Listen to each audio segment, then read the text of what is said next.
सरस्वती नमस्तुभ्यं वरदे कामरूपिणी विद्यारംഭം करिष्यामि സിദ്ധിർഭവതു മേ സദാ. എല്ലാവർക്കും നമസ്കാരം. അധ്യാത്മരാമായണം കിളിപ്പാട്ട് കിഷ്കിന്ധാകാന്ഡം സീതാന്വേഷണോദ്യോഗം മുതൽ സമ്പാദ്യവാക്യം വരെയുള്ള ഭാഗത്തിൻ്റെ സാരം.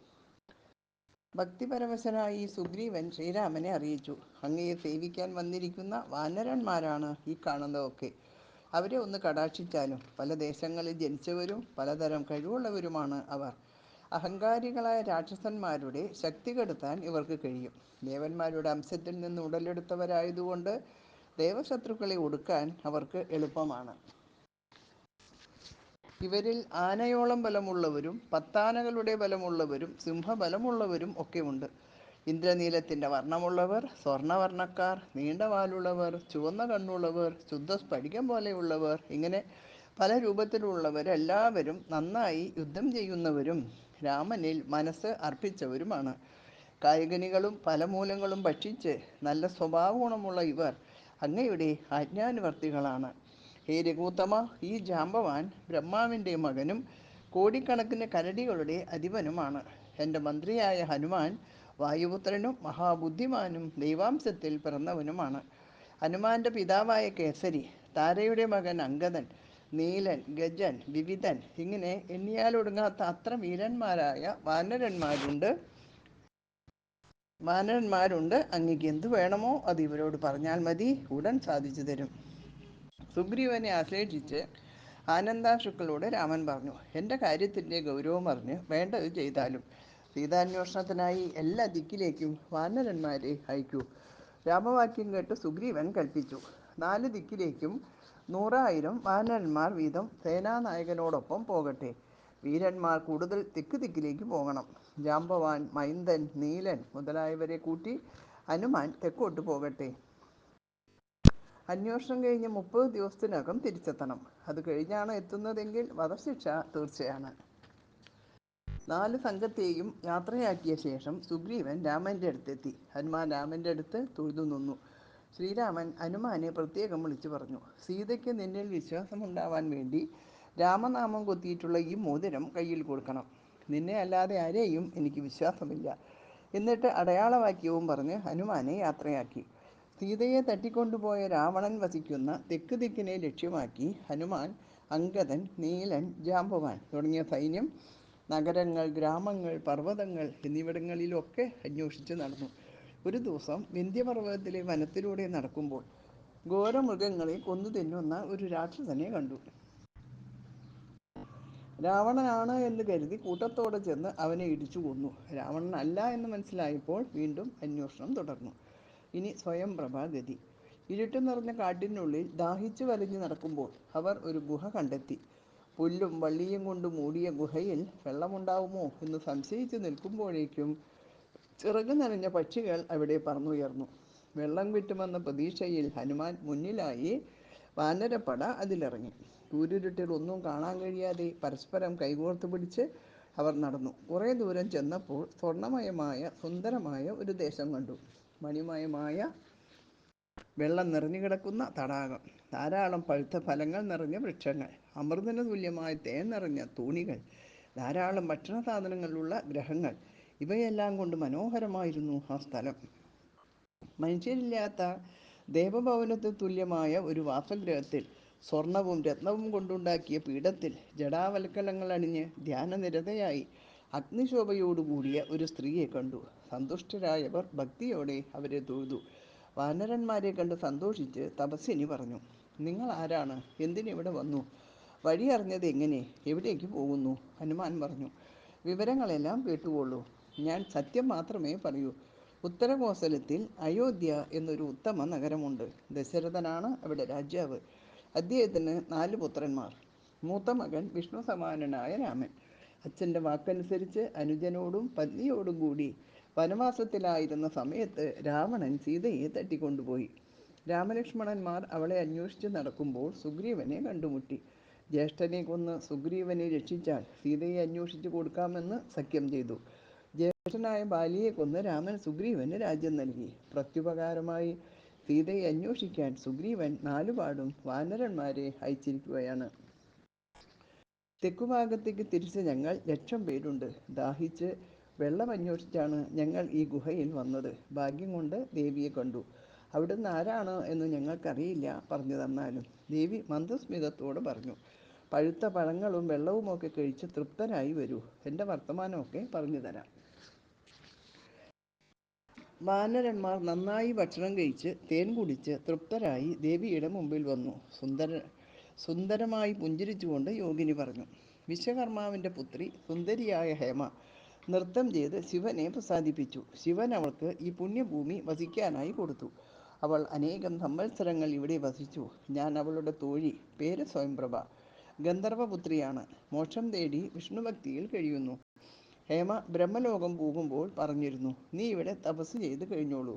ദുഷ്ടജന്തുക്കളൊന്നും ഇവിടെ വരില്ല. ത്രേതായുഗത്തിൽ വിഷ്ണു ദശരഥപുത്രനായി ജനിക്കും. ഭൂമിയുടെ ഭാരം തീർക്കാൻ കാട്ടിൽ സഞ്ചരിക്കുമ്പോൾ രാവണൻ സീതയെ അപഹരിക്കും. സീതയെ തേടി പുറപ്പെടുന്ന വാനരന്മാർ നിന്റെ ഗുഹാമുഖത്ത് എത്തും. അവരെ തൃപ്തിപ്പെടുത്തി നീ ശ്രീരാമനെ കണ്ടു വന്നിക്കുക. ശ്രീരാമൻ മഹാവിഷ്ണു തന്നെയാണ്. അദ്ദേഹത്തെ ഭക്തിപൂർവ്വം സ്തുതിച്ചാൽ നിനക്ക് മോക്ഷം ലഭിക്കും. അതുകൊണ്ട് ഞാൻ ശ്രീരാമനെ കാണാൻ പോവുകയാണ്. നിങ്ങളെ നേർവഴിയിൽ എത്തിക്കാം. കണ്ണടച്ചുകൊള്ളൂ. വാനരന്മാർ കണ്ണടച്ചു. അവർ നേരത്തെ നിന്നിരുന്ന സ്ഥലത്തെത്തി. അത്ഭുതപ്പെട്ടുകൊണ്ട് അവർ നടന്നു തുടങ്ങി. ഇനി സ്വയംപ്രഭ സ്തുതി. സ്വയംപ്രഭ എന്ന യോഗിനി ഗുഹാവാസം ഉപേക്ഷിച്ച് ശ്രീരാമസൗധത്തിലെത്തി.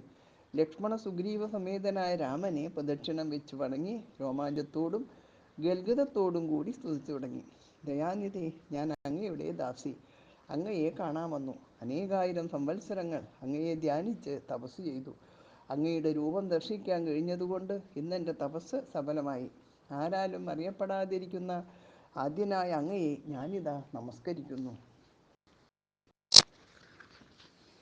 അങ്ങ് എല്ലാറ്റിലും അന്തർഭൂതനും ബഹിർഭൂതനുമായി വർത്തിക്കുന്നു. മായായവനികയിൽ മറിഞ്ഞിരിക്കുന്ന മായാമയനായ അങ്ങ് ജ്ഞാനികൾക്ക് മാത്രം വേദ്യനായ മനുഷ്യരൂപമാണ്.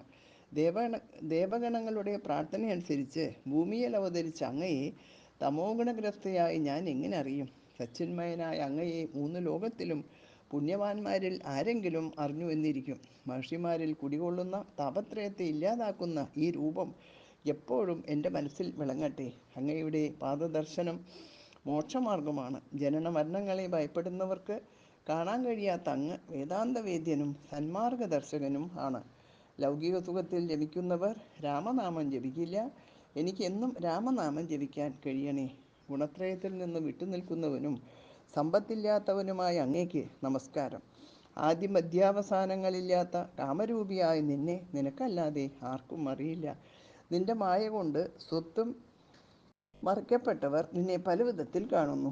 ജന്മവും കർത്തൃത്വവും ഇല്ലാത്ത അങ്ങ് അവസ്ഥാഭേദമനുസരിച്ച് ദേവൻ, മനുഷ്യൻ, പക്ഷിമൃഗാദികൾ ഇവയുടെ രൂപം ധരിച്ച് പലതരത്തിലുള്ള കർമ്മങ്ങൾ ചെയ്യുന്നു. ഇങ്ങനെ പ്രവൃത്തികൾ ചെയ്യുന്നത് ഭക്തന്മാർക്ക് അങ്ങയുടെ കഥ അറിയാൻ വേണ്ടി മാത്രമാണ്. കോസല രാജാവിൻ്റെ കഠിന തപസ്സിന് ഫലം കിട്ടാനാണ് എന്ന് ചിലർ പറയുന്നു. കൗസല്യ പ്രാർത്ഥിച്ചിട്ടാണെന്ന് വേറെ ചിലർ. സീതാദേവിയുടെ ഭാഗ്യമാണെന്ന് മറ്റു ചിലർ. ബ്രഹ്മാവിൻ്റെ ആവശ്യമനുസരിച്ച് രാക്ഷസവംശത്തെ നശിപ്പിക്കാൻ വന്നതാണ് എന്ന് ചില കൂട്ടർ. ഭൂമിയുടെ ഭാരം കുറയ്ക്കാൻ രാജപുത്രനായി വന്നതാണ് എന്ന് വേറൊരു മതം. സൂര്യവംശത്തിൽ പിറന്ന് ധർമ്മത്തെ രക്ഷിച്ച് അധർമ്മത്തെ ഇല്ലായ്മ ചെയ്യാനാണ് എന്ന് മറ്റൊരു മതം.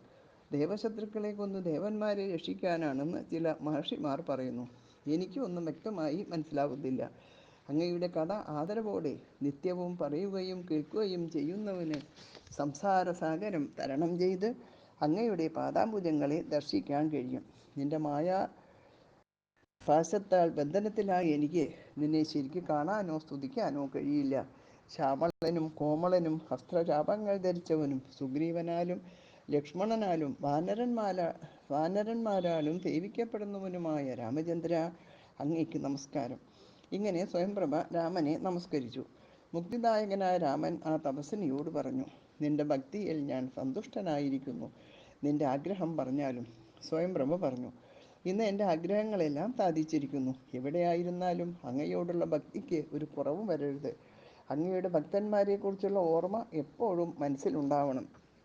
പ്രാകൃതന്മാരുമായി ഒരിക്കൽ പോലും സംസർഗമുണ്ടാവരുത്.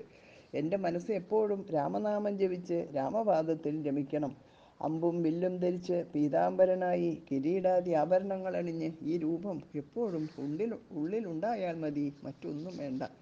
രാമൻ പറഞ്ഞു, ശരി, അങ്ങനെ തന്നെ ആവട്ടെ.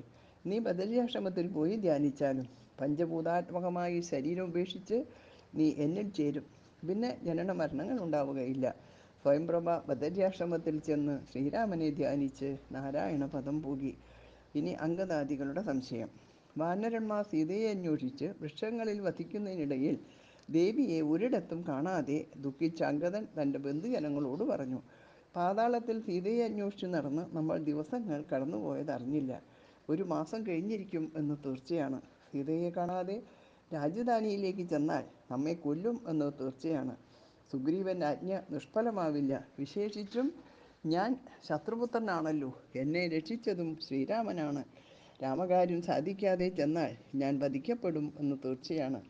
അമ്മയ്ക്ക് തുല്യയായ ജ്യേഷ്ഠപത്നിയെ സ്വീകരിച്ചു വാഴുന്ന പാപിയായ സുഗ്രീവന് ചെയ്യാനരുതാത്തത് ഒന്നുമില്ല. ഞാൻ അദ്ദേഹത്തിൻ്റെ അടുത്തേക്ക് തിരിച്ചു പോകുന്നില്ല. ഇവിടെ തന്നെ കിടന്ന് മരിച്ചുകൊള്ളാം. നിങ്ങളെല്ലാവരും എങ്ങനെയെങ്കിലും തിരിച്ചു പോയിക്കൊള്ളൂ.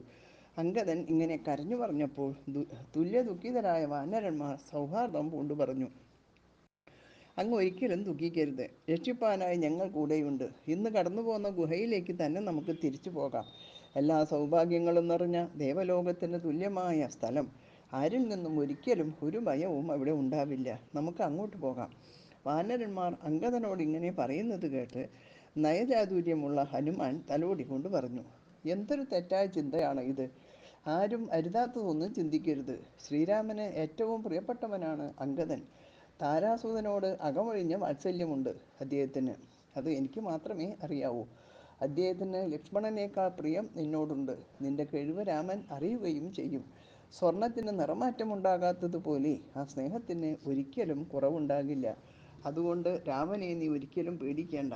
വാനര രാജാവായ സുഗ്രീവനും ആരോടും ഒരു വൈരാഗ്യവും ഇല്ല. ഞാനും നിന്റെ നന്മ ആഗ്രഹിക്കുന്നവനാണ്. വിവരമില്ലാത്തവരുടെ വാക്കുകേട്ട് തെറ്റിദ്ധരിക്കരുത്. വാനരന്മാർ ഗുഹയിൽ വസിക്കാം എന്ന് പറഞ്ഞില്ലേ? രാമാസ്ത്രത്തിന് കടന്നു ചെല്ലാൻ കഴിയാത്ത ഒരു സ്ഥലവും 3 ലോകത്തിലും ഇല്ല എന്ന് അറിഞ്ഞാലും ആപത്ത് വരുമ്പോഴാണ് സജ്ജനങ്ങളുടെ വാക്കിൽ വിശ്വാസം ഇല്ലാതെയാവുന്നത്. ദുഷ്ടന്മാരെ വിശ്വസിക്കുകയും ശിഷ്ടന്മാരെ അവിശ്വസിക്കുകയും ബ്രാഹ്മണർ, ദേവന്മാർ, കുലധർമ്മം എന്നിവയോട് ആസക്തി ഇല്ലാതിരിക്കുകയും നേരത്തെ ബന്ധുവായിരുന്നവരോട് ശത്രുത പുലർത്തുകയും ചെയ്താൽ വംശനാശം സംഭവിക്കും എന്ന് തീർച്ചയാണ്. അത്യന്തം രഹസ്യമായ കാര്യം ഞാൻ നിന്നോട് പറയാം, കേട്ടാലും. ശ്രീരാമൻ സാക്ഷാൽ വിഷ്ണുവും സീത മായയുമാണ്. ആദിശേഷൻ ലക്ഷ്മണൻ. ബ്രഹ്മാവ് പണ്ട് രാക്ഷസനാശം ആവശ്യപ്പെട്ടതനുസരിച്ച് അയോധ്യയിൽ ദശരഥപുത്രനായി ജനിച്ചതാണ് രാമൻ. അദ്ദേഹത്തെ പരിചരിക്കേണ്ട ഭൃത്യന്മാരായിട്ടാണ് നാം ജനിച്ചിരിക്കുന്നത്. ഇതിനുശേഷം നമുക്കും തിരിച്ച് വിഷ്ണുവിൻ്റെ പാർശ്വവർത്തികളായി വൈകുണ്ഠത്തിലേക്ക് മടങ്ങാം. ഇങ്ങനെ അംഗദനെ ആശ്വസിപ്പിച്ച് അവർ സീതാദേവിയെ തേടി വിന്ധ്യാചലത്തിലെത്തി. സീതയെ അന്വേഷിച്ച് വീണ്ടും നടന്ന് മഹേന്ദ്രാചലം വരെ എത്തി. അഗാധമായ സമുദ്രം കണ്ട് എല്ലാവരും ദുഃഖപരവശരായി പരസ്പരം പറഞ്ഞു, 1 മാസം കഴിഞ്ഞിട്ടും രാവണനെയോ സീതാദേവിയെയോ കണ്ടെത്താൻ കഴിഞ്ഞില്ലല്ലോ. കഠിന ശിക്ഷ നൽകുന്ന സുഗ്രീവൻ തീർച്ചയായും നമ്മെ കൊല്ലും. സുഗ്രീവൻ്റെ കൈകൊണ്ട് മരിക്കുന്നതിനേക്കാൾ നല്ലത് പട്ടിണി കിടന്ന് മരിക്കുകയാണ്. മോക്ഷത്തിന് അതാണ് നല്ലത്. ഇങ്ങനെ നിശ്ചയിച്ച് വാനരന്മാർ ദർഭ വെച്ച് കിടന്നു. ഇനി സമ്പാദ്യവാക്യം എന്ന ഭാഗം നാളെ കേൾക്കാം. എല്ലാവർക്കും നമസ്കാരം. ഹരേ രാമ രാമ രാമ ഹരേ ഹരേ, ഹരേ കൃഷ്ണ കൃഷ്ണ കൃഷ്ണ ഹരേ ഹരേ.